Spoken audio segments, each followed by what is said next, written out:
The Financial Survival Network, helping you to survive and thrive in the new economy. This is the Financial Survival Network. Financial Survival Network is presented to you by Regal Assets. Buy and sell physical gold and silver through your existing retirement plan, 100% tax-free with Regal Assets. If you want to include physical gold or silver in your existing IRA or old 401k, request your free investment kit, which was recently featured in the Forbes and Smart Money Wall Street Journal magazines. Call toll-free 855-678-6620, 855-678-6620, or visit regalassets.com.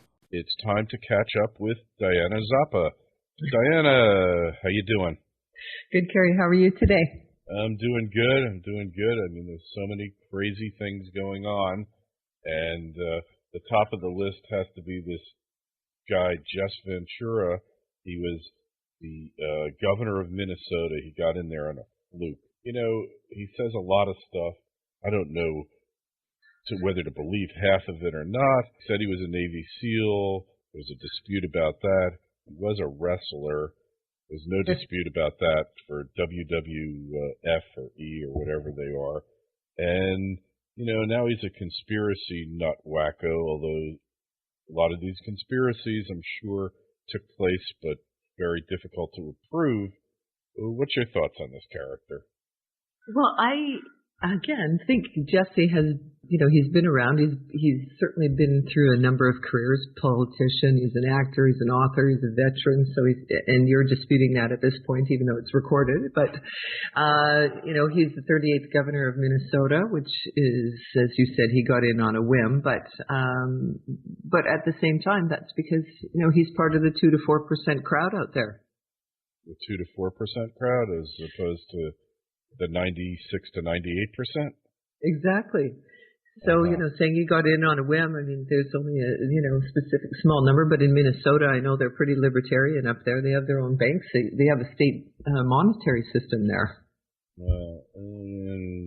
Yeah, they do have state chartered banks and stuff, but, Minnesota's like not really the hotbed of libertarian thought. They're mostly a bunch of liberals who think that the lib in libertarian means liberal. It means liberal? Yeah, well, that's what they think up there in Minnesota. Uh-huh. Well, I was actually just reading this little article that Sean passed over to me here, and it's quite cute. It says, "Brilliancy in its simplicity. A, back off and let those men who want to marry men marry men. B, allow those women who want to marry women marry women.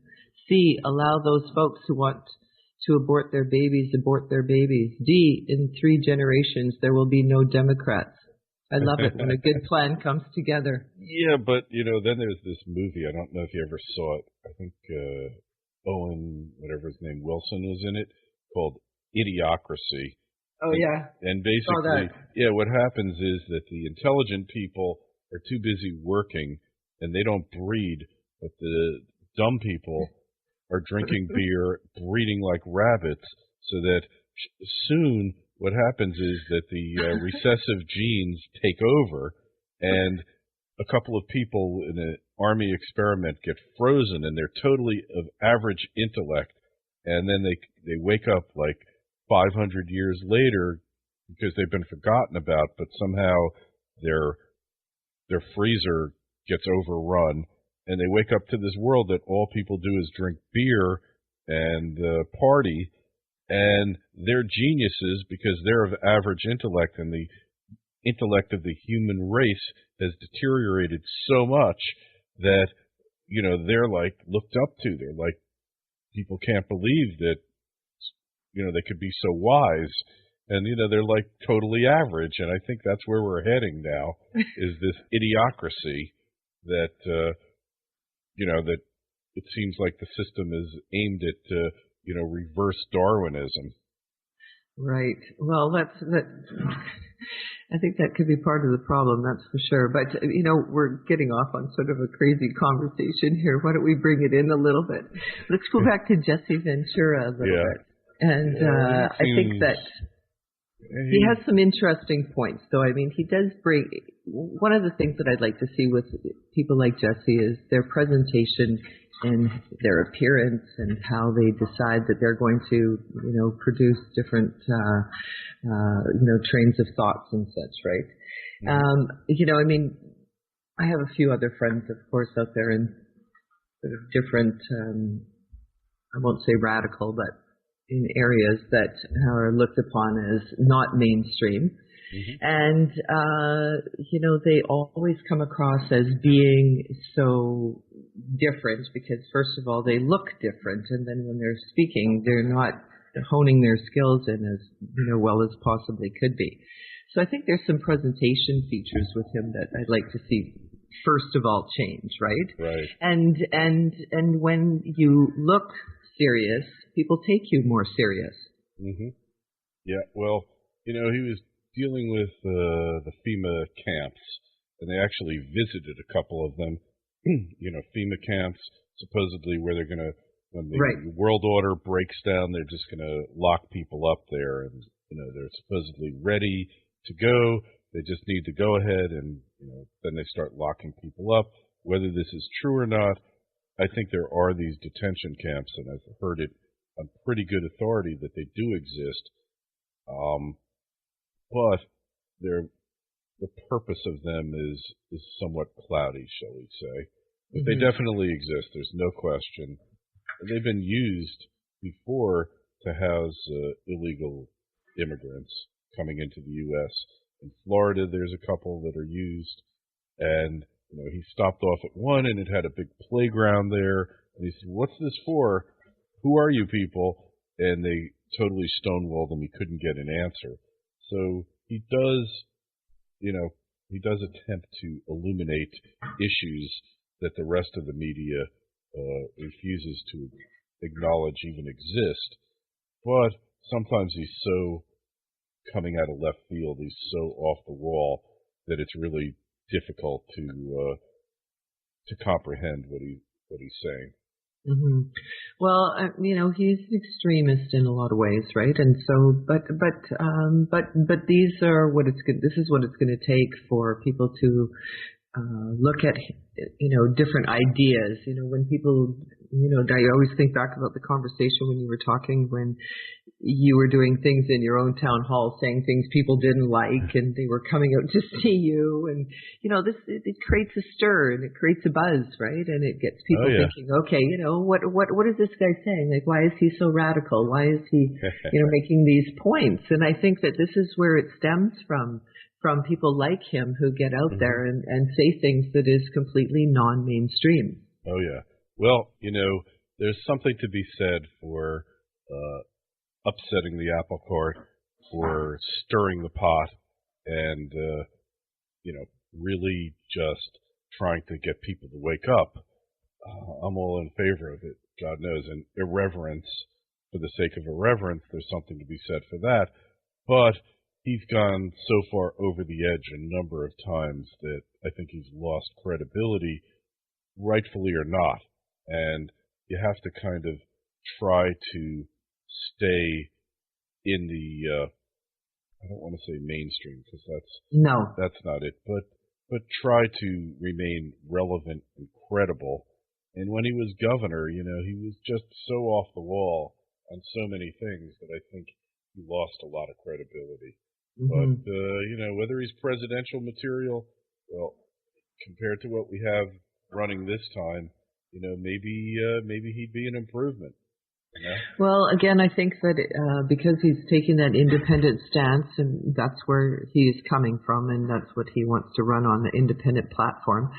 So having said that, I mean, most independents, and he actually was in this interview that I saw him on just recently. He was on Piers Morgan the other day, but I saw another interview. He was discussing, there hasn't been an independent since Ross Perot, and he basically is just making points that I think he just wants to get out there and stir things up and start to awaken different people for different reasons, and I think that there's merit in that. And you know what? That's the basis of liberty. Go out there, do whatever you want, and say what you want, and why not? Hey, more power to them. And Exactly. speaking of liberty, we have a mutual acquaintance, this group of young people known as the Students for Liberty. Is kind of a libertarian-based student group, and they're pretty interesting, aren't they? Mm-hmm. Oh yeah, definitely. And just further to our point, I mean, you and I want to talk about issues that, wouldn't normally be talked about, right? And I think that, he is that person as well. And people like Ross Perot, look at Ron Paul. I mean, all the people that are out there being of the free market mind. So yes, the Students of Liberty, I think that, now here's a group that just came out of, they've been around since 2007. Right. And they started in Georgetown with 5 or 6 students, and apparently it has expanded right now. They have something in the number of almost close to 800 chapters around the U.S., and actually it's around the globe. And they are located in universities. Isn't that amazing? Isn't that amazing? Hey, let me just tell you, I interviewed them last year when I was at Freedom Fest in Las Vegas, interviewed somebody from there this year, 1 or 2 of them, and talked about student debt, which is something that Students for Liberty, if you want to be free, you don't want to have $250,000 of debt that you owe to your government, that your government is never going to forget, that you can't get rid of in bankruptcy. You are stuck. You are a debt slave for life. So, the interesting thing is I've thrown a number of different categories, different subjects at them, dealing with what's wrong with America. And to a man and woman, they were all conversant and able to intelligently discuss issues ranging from the deficit to out-of-control military spending to student debt to credit card debt to the collapse on Wall Street. These kids, and I guess I get to that point where a 21-year-old is a kid to me. These kids are really wired on what's going on in the world, more so than their Occupy counterparts, for sure. Mm-hmm. I see that, and they're all about taking your own life back, right, and getting away from government intervention, telling you what to do, how to live your life financially. Their whole mission, which I think is basically just saying, we want to be able to live the way that we want and have our own discussions and leave us alone. Yeah, pretty much. Actually, I'm just pulling up their mission. It says they're providing a unified, student-driven forum of support for students and organizations dedicated to liberty. So, what's their site, Diana? It's studentsforliberty.org. Right, and highly recommend it there. Yeah, no, it looks really, really promising. And when we're at Freedom Fest, which we and I go to annually, they've had a booth there, and I haven't had a chance to really get to talk to them, but I mean they're obviously getting some real traction out there, which is fantastic to see. Yeah, and they're they're into honest money. Another conversation that I had with them, that they're amazingly knowledgeable, because honestly my kids have opinions, but they aren't really that well versed in the fact. In fact, I'm about to tell my younger daughter to not discuss anything with politics or economics until she actually studies it, because I'm really not interested in how she feels, because that's what happens with people, especially of the progressive bent. They think with their feelings, and that's okay, because you need to be, when you're engaged in relationships, it's all about feelings. But there is a thing called objective fact. There is something called the economic theory and economic law, and you can't violate those laws like we've done for the better part of the century and expect to have a happy outcome. Mm-hmm. Exactly. So, well, the point being, of course, what does liberty mean, right? So, I mean, economic freedom and how to choose, social freedom and how to live, and intellectual and academic freedom. Mm-hmm. So that's kind of, their little, I'm just sort of reading a little more here about what they've got going on. But anyway, I think it's fantastic. It's really great. Yeah, and it's Really, something really cool. on the campus that's totally lacking in so many places is intellectual freedom and freedom of speech. If you don't toe the liberal line at most schools, forget about it. You are verboten, you're an outcast, and you are effectively a really disadvantaged minority if you believe in economic freedom and the ability to pursue your own happiness without the nanny state here telling you what to do. By the way, Diane, I don't know if you followed it or not, but in the People's Republic of New York City, they banned the big gulp soda, any soda above 16 ounces, sugary soft drink. I think it's above 25 calories. You can't serve it in bigger than a 16-ounce cup in movies, restaurants, and street stands. So much for freedom to become obese. Mm-hmm. Yeah, Well, we had talked about that a few weeks back, right? Remember we had the conversation about cane sugar and your body not recognizing fructose. But I know it's just the number of laws that get implemented. I mean, I was reading, I think it's every year there's something like 4,400 laws that are implemented into the Canadian or the American way of life. And it could even be more than that, but it was some crazy number. And I think it's actually 44,000 now that I think about it. And I think it's absurd. And when you think about who the heck is writing all this, I mean, and look at that alone. You could just take that department out. Do you think we have enough laws as it is? Let's just take that whole department out. I wonder how many jobs would be taken down new from laws. that. It used to be they were gobbling up forests. Now they're just gobbling up disk space. So while they're less harmful to the environment, they're much more harmful to the economy than they've ever been. And we should just have a law that gets rid of every law and starts over again, because nobody knows what the hell is going on here. And that's taking it from a lawyer who used to actually have to read these things. Not that I wanted to. No, I know, it's true.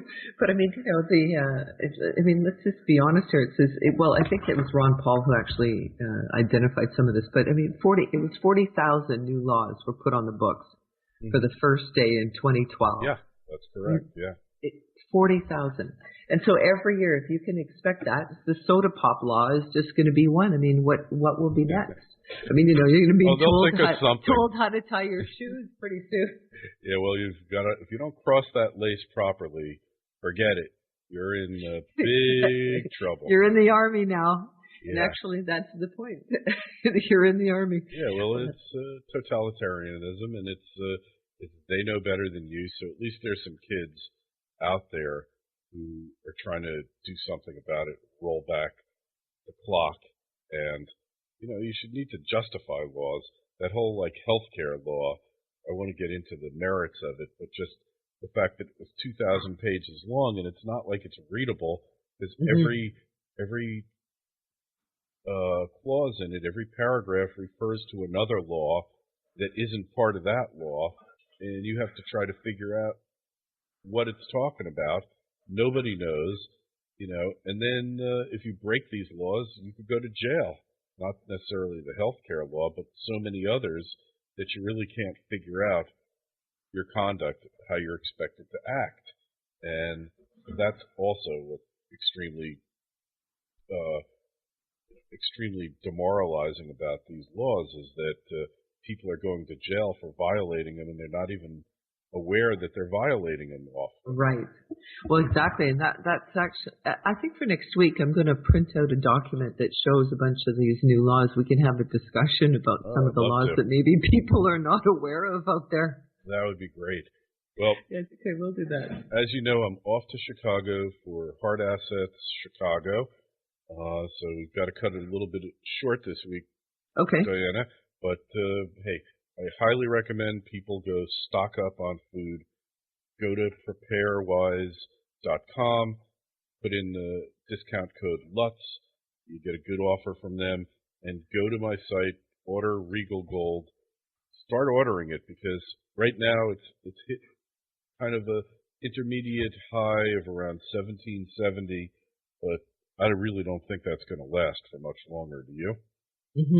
Well, I think it's going to continue to go up, don't you? Yeah. I mean, it was down today. They had knocked it down $10-12. Now gold's down $1.30. Silver is up. And, oh, by the way, I guess we should give the date so people know it's September 20th around noontime. Silver's up 6 cents the ounce. Gold's down $1.30. A total reversal, and it just shows that the algorithm boys can't keep a good metal down. Can't keep a good metal down, exactly. So anyway, Diana, we will talk to you next week. You be well. okay, you too, Carrie. Have fun at the conference. Thanks. And one other thing, most of the way through Whatever Happened to Penny Candy. Oh, yes. I'm totally enjoying it. I want to get the other books, the Uncle Eric books. Oh, yeah. Did you order the series or just the Not yet. Just the one book? Yeah. Not yet, but I'm going to. So yeah. It's perfect. Great for people who don't understand anything about economics. I totally agree. A godsend. All right. You be well. Okay. You too. Bye, Carrie. Bye.